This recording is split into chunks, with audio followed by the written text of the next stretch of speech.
আসসালামু আলাইকুম প্রিয় দর্শক, আজকে জানতে পারবেন আর্টিকেল যারা লিখে থাকেন তাদের যোগ্যতা, দক্ষতা বা কিভাবে লিখতে হয়, কিভাবে লিখলে ভালো হয় সে সম্পর্কে জানতে পারবেন। পাশাপাশি জানতে পারবেন কারা এই লেখার জন্য বেনিফিটেড হবেন।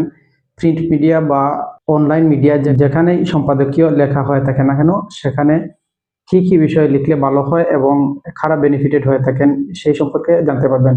সেখানে জানতে পারবেন আর্টিকেল বা কলামিস্ট যারা রয়েছেন তাদের লেখার উপকারিতা এবং সুবিধা অসুবিধা সম্পর্কে জানতে পারবেন। এই যে লেখালেখির কাজ করে থাকেন যারা কলামিস্ট, তাদের কারণে সমাজ কতটুকু উপকৃত হয়ে থাকে, যেখানে আপনারা বিভিন্ন সম্পাদকীয় লেখা পড়ে থাকেন যেগুলো নিউজের বাইরে, যে সাম্প্রতিক সময় বিষয় বিভিন্ন প্রিন্ট মিডিয়া বা অনলাইন মিডিয়ায় যে নিউজগুলো আসে সেগুলোর বাহিরে বিভিন্ন টপিকস রয়েছে, যেমন অর্থনীতি নিয়ে লেখা বা সাম্প্রতিক কোনো বিষয় সমাধানের জন্য উপকারে আসে, এই সম্পর্কে লেখার কাজ হচ্ছে আর্টিকেল বা সম্পাদকীয় বিষয়। সেগুলো একটা পত্রিকার মাধ্যমে প্রকাশ হতে পারে বা কোনো ওয়েবসাইটের মাধ্যমে প্রকাশ হতে পারে। এখানে জ্ঞান, মেধা, প্রজ্ঞা যেগুলো রয়েছে সেগুলো সম্পর্কে যিনি লিখে থাকবেন ওনার যত অভিজ্ঞতা রয়েছে সে সম্পর্কে নিখুঁতভাবে, সাবলীল, সহজ সরলভাবে, যাতে মানুষ সহজে উপলব্ধি করতে পারেন এভাবে উপস্থাপন করা হয়।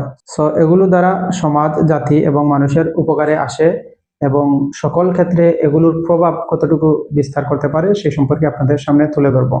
তাহলে প্রথমে জেনে নেই এই সম্পাদকীয় বা আর্টিকেল যারা লিখে থাকেন এর মূল উদ্দেশ্য কি। উদ্দেশ্য হচ্ছে কোনো বিষয়ের সমস্যা চিহ্নিত করে তা সমাধানের লক্ষ্যে সংক্ষিপ্ত আকারে সচেতন করা যায় এবং মানুষকে বোঝানো যায় যে এর উপকারিতা কি বা অপকারিতা কি সে সম্পর্কে বোঝানোর জন্যই কিছু বিষয় লিখনের মাধ্যমে উপস্থাপন করা হয়।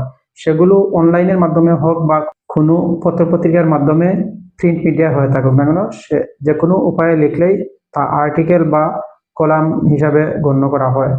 সো এর মধ্যে বর্তমান যুগে যে আর্টিকেল বা কলামগুলো লেখা হয়ে থাকে বিভিন্ন ওয়েবসাইট তৈরি করে ব্লগস আকারে বিভিন্ন ইনফরমেশন প্রকাশ পায়, সেগুলো শিক্ষণীয় বার্তা থাকতে পারে বা অন্যান্য বিনোদনমূলক বিষয় থাকতে পারে। তবে শিক্ষণীয় বিষয়ে লিখলে সমাজ উপকৃত হয়, যেগুলো সম্পাদকীয় হিসাবে ধরা যায়।